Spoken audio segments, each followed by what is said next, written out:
ये तो समन से पहले ही गिरफ्तार हो जाना चाहिए। तो अमित शाह जी ने थोड़ी रियायत बरती है।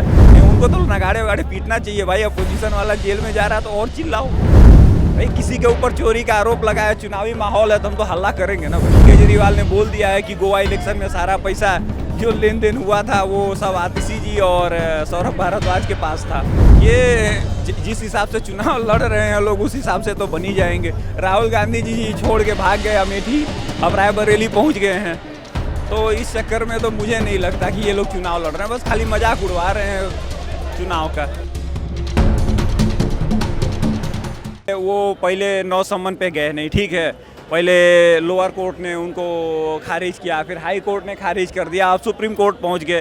तो आतिशी जी, अब देखिए चुनाव का माहौल चल रहा है तो अरविंद केजरीवाल के ऊपर आरोप लगा है। तो बीजेपी वाले तो अमित शाह जी ने तो इतना ही कहा पहले सम्मन में चले जाए। मैं नेता होता तो मैं उन्होंने तो कहा था लेके बोलता कि ये तो सम्मन से पहले ही गिरफ्तार हो जाना चाहिए। तो अमित शाह जी ने थोड़ी रियायत बरती है। मैं इस बात से सहमत नहीं हूँ। उनको तो नगाड़े वगाड़े पीटना चाहिए भाई। अपोजिशन वाला जेल में जा रहा है तो और चिल्लाओ भाई। किसी के ऊपर चोरी का आरोप लगाया, चुनावी माहौल है तो हम तो हल्ला करेंगे ना भाई। लेकिन आतिशी जिस तरह से आरोप लगा रही है कि ये इस बार भी बीजेपी नहीं कर रहा है सब।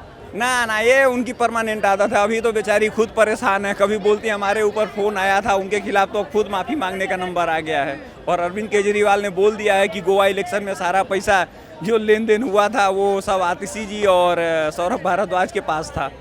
तो उनका खुद नंबर आ रहा है अरविंद केजरीवाल के पास जाने का। तो फ्रस्ट्रेशन है, चल रहा है। अच्छा, आपको क्या लगता है कि तीसरी बार भी क्या नरेंद्र मोदी पीएम बन पाएंगे? अब देखिए जिस हिसाब से चुनाव लड़ रहे हैं लोग उस हिसाब से तो बन ही जाएंगे। राहुल गांधी जी छोड़ के भाग गए अमेठी, अब रायबरेली पहुंच गए हैं। तो इस चक्कर में तो मुझे नहीं लगता कि ये लोग चुनाव लड़ रहे हैं, बस खाली मजाक उड़वा रहे हैं चुनाव का।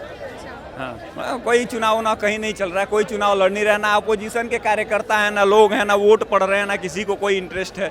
अब कल 2-3 दिन से चुनाव लग रहा है कि भारत में चुनाव शुरू हुआ है। उसके पहले तो नीरस सा चुनाव था। अब अरविंद केजरीवाल जी के बारे में कल अमित शाह ने ट्वीट किया, आज आतिशी जी बोली हैं, उसके पहले मंगलसूत्र आ गया, उसके बाद फिर आपकी प्रॉपर्टी ले ली जाएगी। तो अब चुनाव शुरू हुआ है। मेरे ख्याल से 7वां फेज आते आते पता लग जाएगा चुनाव हो रहा है। उसके पहले तो एकदम 2 चरण तो एकदम बेकार से हुए हैं, कुछ नहीं था, बस लोग निकल रहे थे, वोट डालने जा रहे थे। अभी वोट जिहाद भी आ गया। तो चुनाव धीरे धीरे गर्म हो रहा है। 7 फेज है ना, 2-3 फेज में होता तो इतना टाइम नहीं लगता।